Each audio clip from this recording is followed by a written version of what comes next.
Welcome everyone to Brick and Banter. This is a freewheeling podcast about all things real estate. We're going to be getting industry leaders on, we're going to be getting consumers, everyone who has a stake in the future of our city's development and our country's development. This podcast is brought to you by Anex Advisory. It is a premium, one-of-a-kind, end-to-end real estate and redevelopment advisory firm, because of whom we are going to have access to a lot of the top minds in our country, top developers, top people in real estate, to really find out what are the things that you need to know as a consumer or a developer in today's market.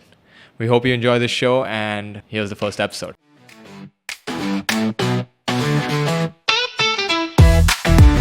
Welcome everyone to Bricks and Banter. We are in studio with Mr. Sanjay Daga.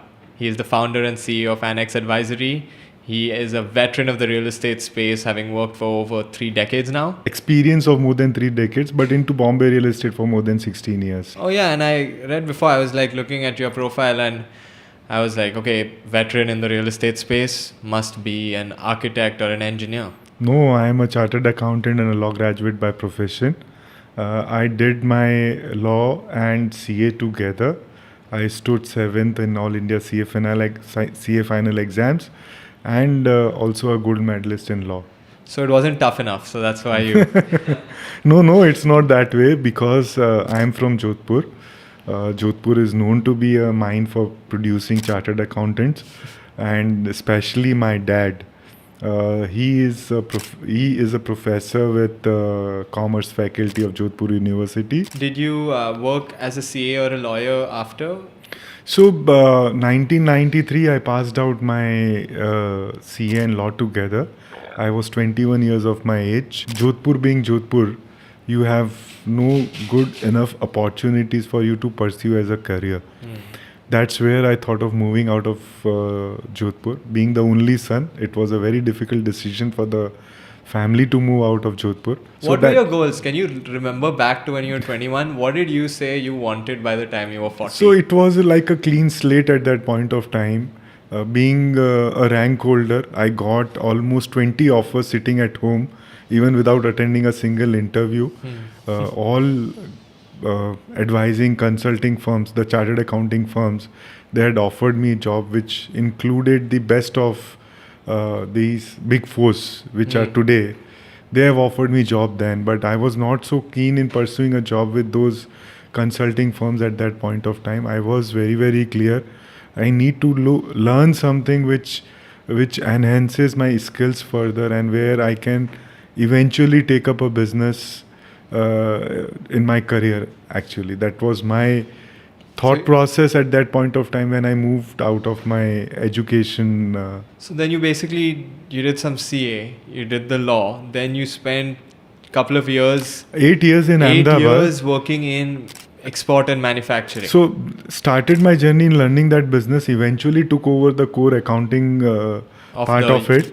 I was executive director for that company, driving the business based out of the And how many years? 3 years? 3 years, 2001 to 2004. I got married in 1995. 1998, my first son got born. 2001, we had the second son. So you raised the family in Ongole. In Ongole. What was that like? So that's where 2001 to 2004, we were very passionate in driving the business. But 2004, I realized that I am compromising with the career of my kids, basically. I have to move out of this remote location to a better tier 2 metro, or maybe a large metro. Otherwise, I would be compromising with their education. That drove me a decision in 2004 of moving from Ongole to Hyderabad. And in Hyderabad, what did you do? So again, it's a very interesting story for me actually. 2004, one of the largest producers and processors of granite, Pokarna's owner came to Ongole actually. Okay. And it was a coincidence that I met him, Mr. Gautam Jain. And I just invited him for a dinner at my place. Again, because he being Jain, and not much options were available, food options were available in that micro market. So we were sitting and having dinner together one evening, And then after interacting with me and understanding me, he immediately offered me, "Why don't you come and join me in Hyderabad actually?" And I was looking for that an opportunity. So I took that decision and moved to Hyderabad. And I was called to drive their granite and granite quarrying and processing operations. But as soon as I landed in Hyderabad, he asked me to take over the operations for a garment manufacturing unit. I think in whatever industry would you say it's important, however high up you get, to have some connection with the base production So unit. that learning we have it from our education, the chartered accountancy. Chartered accountancy always have taught us that you cannot handle things from macro, you have to deep dive. That's how it is called as auditing.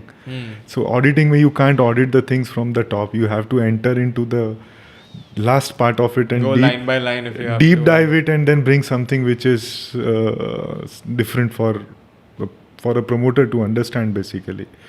So that education of getting into the depth of any business is very, very important for your own understanding and driving the business basically. So finally now, after what's been like 15 years of non-real estate journey, is there one more job in the middle? No, so 2004 to 2009 I was in Hyderabad. Okay. Had no plans of shifting to Bombay. Again, it's an accident.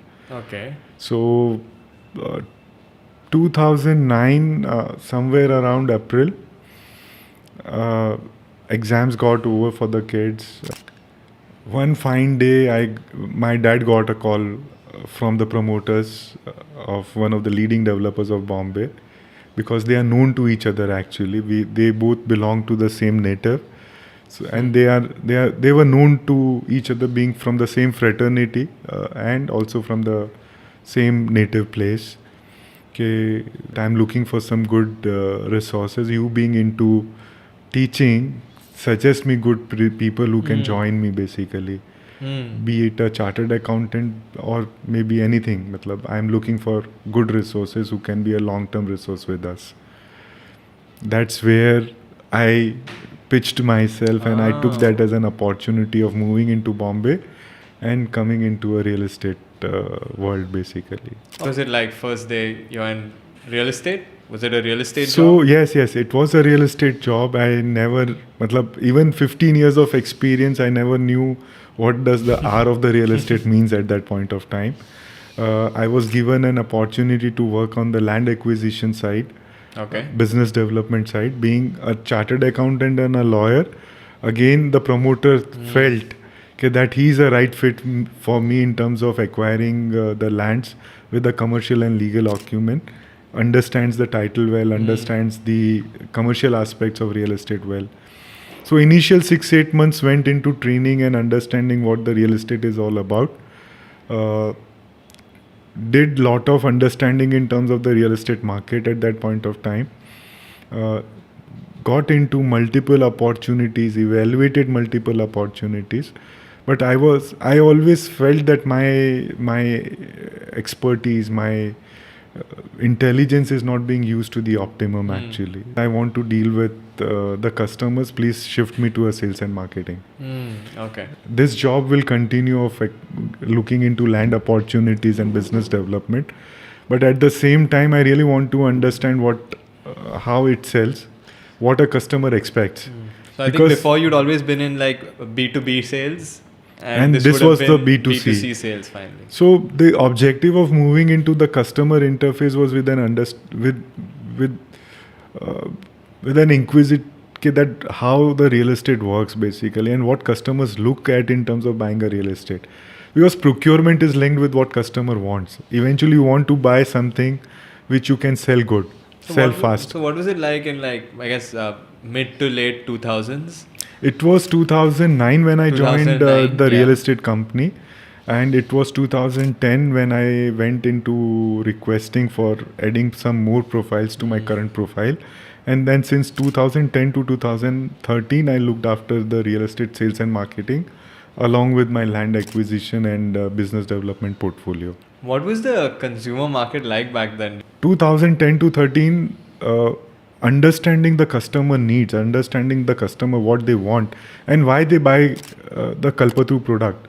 That was a key learning for me. I lived in Kalpataru Heights before this. Okay. So I know it's, I mean, like that's one of the first, I think, sky rises that came Yeah, up it in was the Mumbai. first tallest tower of the Yeah. for the city for long 10 years, if I'm not Yeah. wrong. So that gave me an opportunity to understand real estate from the ground level, basically, how it works. And during that process, Kalpataru decided to venture outside Bombay also. So a lot of acquisitions I got involved with at Chennai, Indore, Hyderabad, Jaipur, Jodhpur. And then eventually they were looking for somebody to drive that entire business. So then I gave up sales and marketing in 2013. 2013, my last launch, which was Kalpatru's township project and on Kolshet Road. We sold 550 apartments in less than 24 hours. Wow. People queued outside to buy the apartment.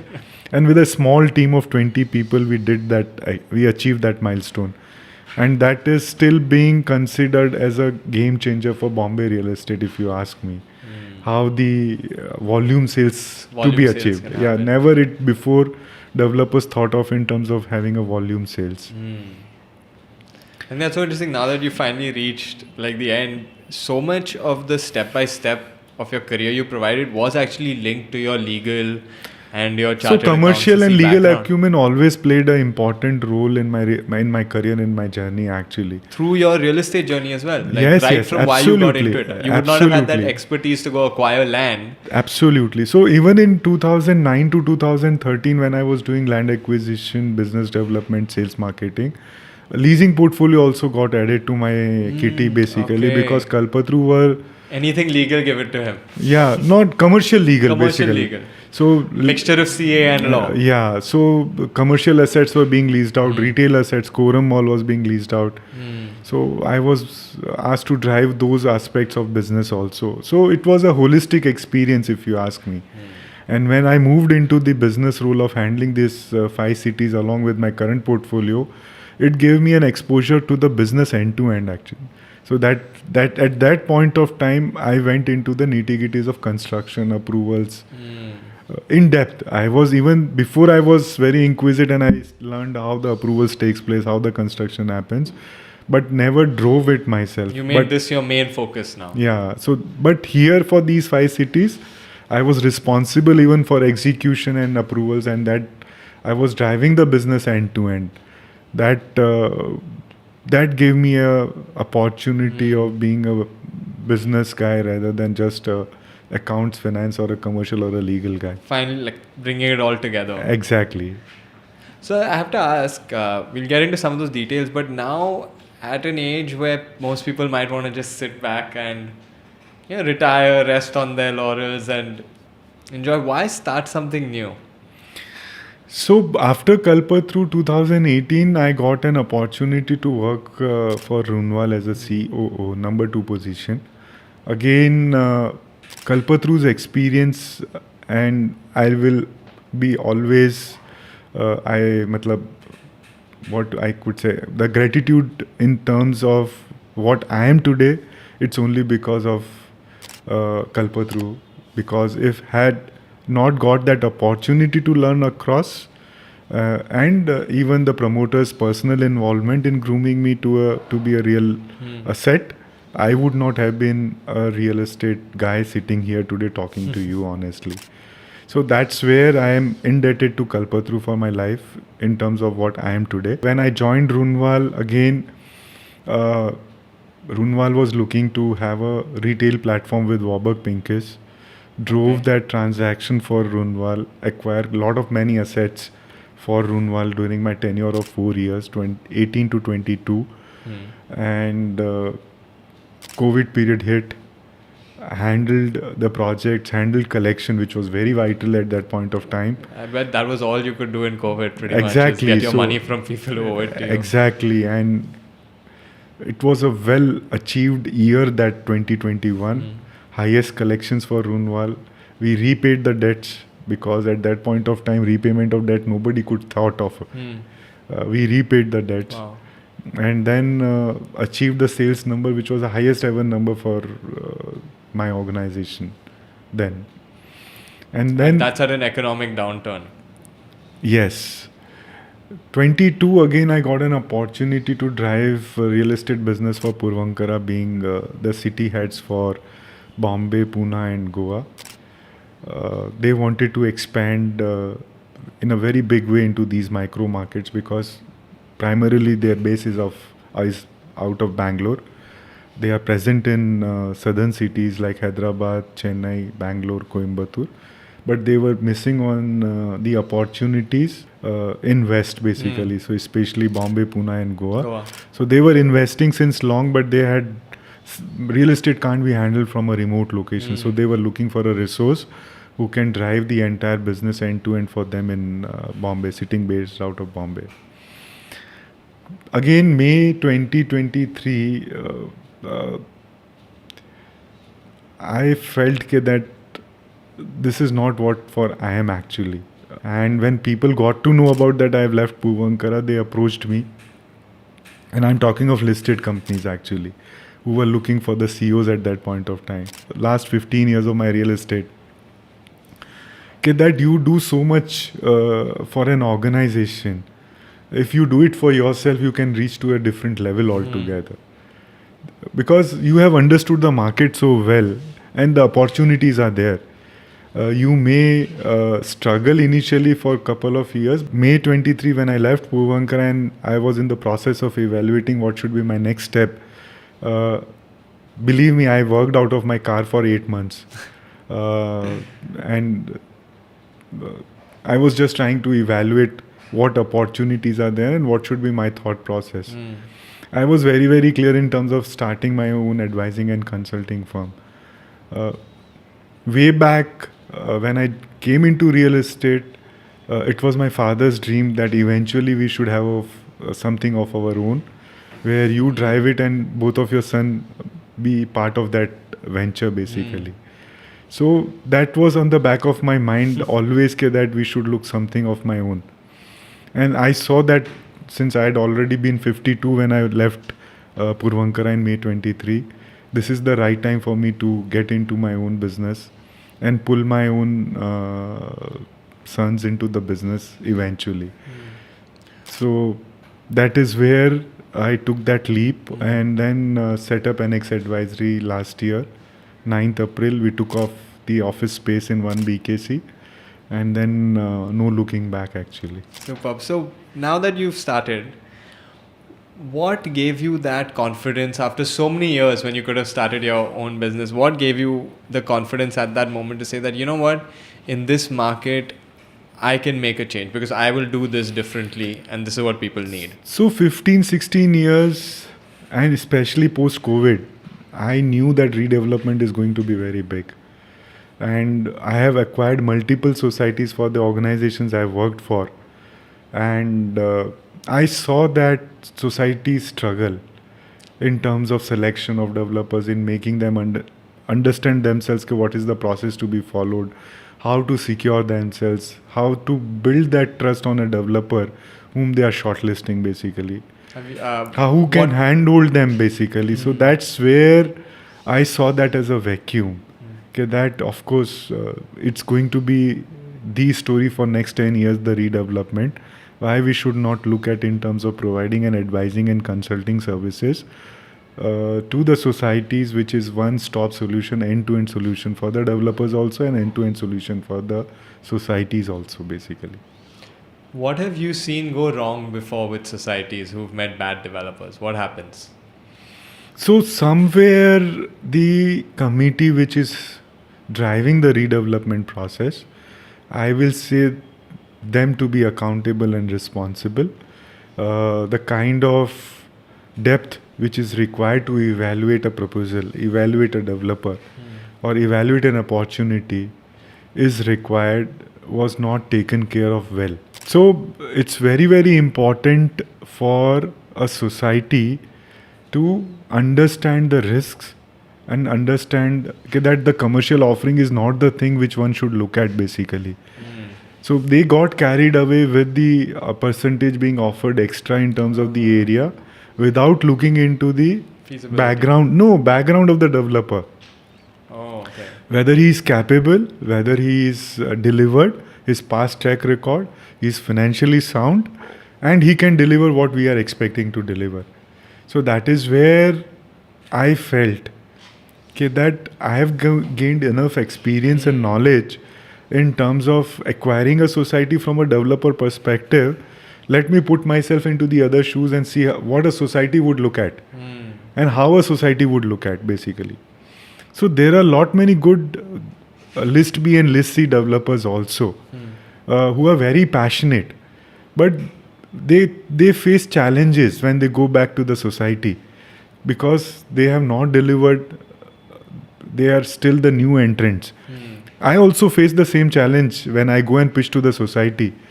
That why you as a PMC or a project management advisor, when there are experienced guys into the industry who have been into this industry for 15, 16 years, giving services of PMC. So we have to differentiate ourselves that we are not just the PMCs. We are more than PMC, are more than an advisor who will handhold you from all the aspects of your redevelopment, one-stop solution, and you don't need to interact with somebody. So I have to build that trust first with my knowledge and experience, and address their concerns without saying that I have no idea, I'll check and come back.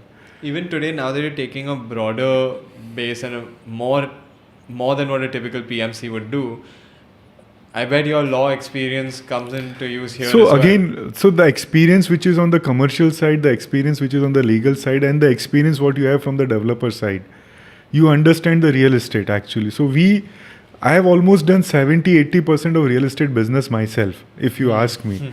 Just not executing or just not getting into licensing approvals. I have carved out that 20-30% of real estate business. But 70% of the business I take care of myself, if you ask me, for any list B or list C developers when they look at Anex Advisory. They just want to focus on that 30% and 70% they want us to drive, basically. So that's where our knowledge, experience, skill set comes in place. Where do you see the future of Mumbai's development? Is it moving away from even Bandra now? So redevelopment has no geographical barriers today. Okay.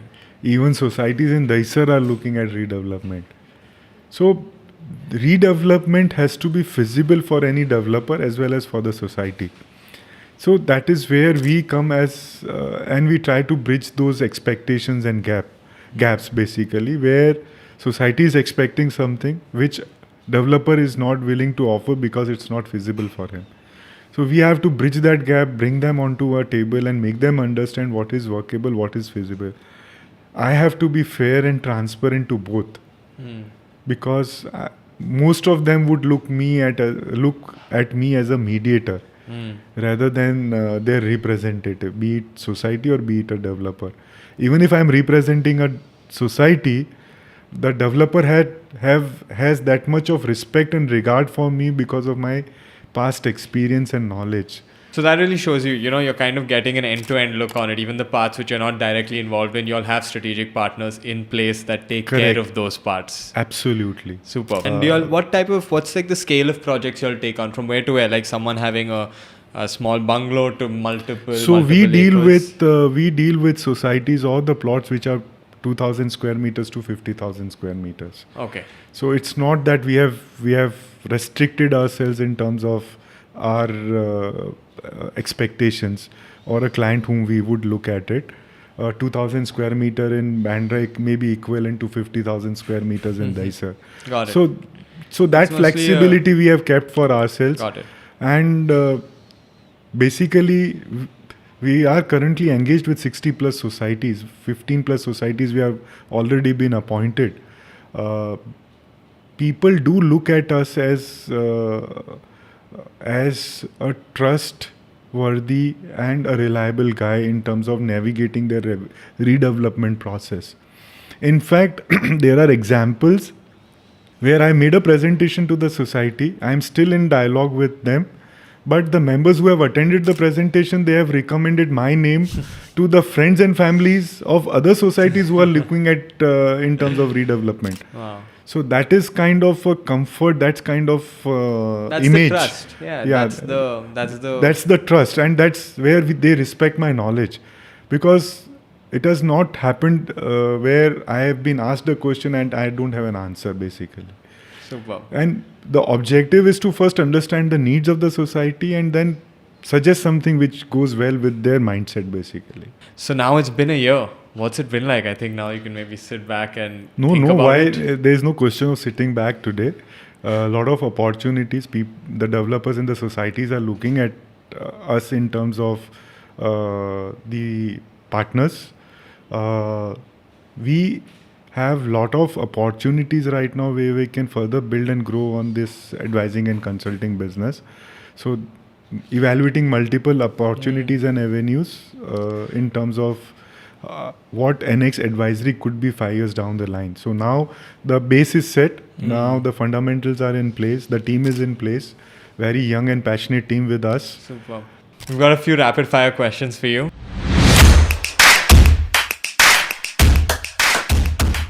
Sure. Okay. Toughest boss you've worked under? My promoter at Kalpatru, and he is my mentor also. Someone you look up to, inside or outside real estate? My family. If not real estate, what industry would you be working in? It's a tough question for me to answer because today real estate is in my blood. What's the biggest deal you've ever cracked? Multiple acquisitions have given me a satisfaction which no other aspects would have given. When you That's- don't get a number, you know it's huge. What is your biggest personal achievement outside work? I'm the eldest in my generation, so again the respect and the regard within the family is amazing. Everybody just simply follows whenever I have to say something. When you're in a business deal, what is the one trait that you'll see in someone you're interacting with that will turn you off?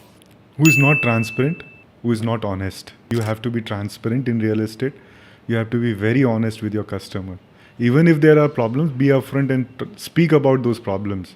Never hide anything from anybody. If you could have one talent that you don't currently have today, what would it be? Cricket as well as badminton. What is a wild negotiation tactic that you have used or seen someone use? So I never get into that kind of a extreme negotiation, but people do. Where they talk about कि ये नहीं होगा तो deal will fall through करके.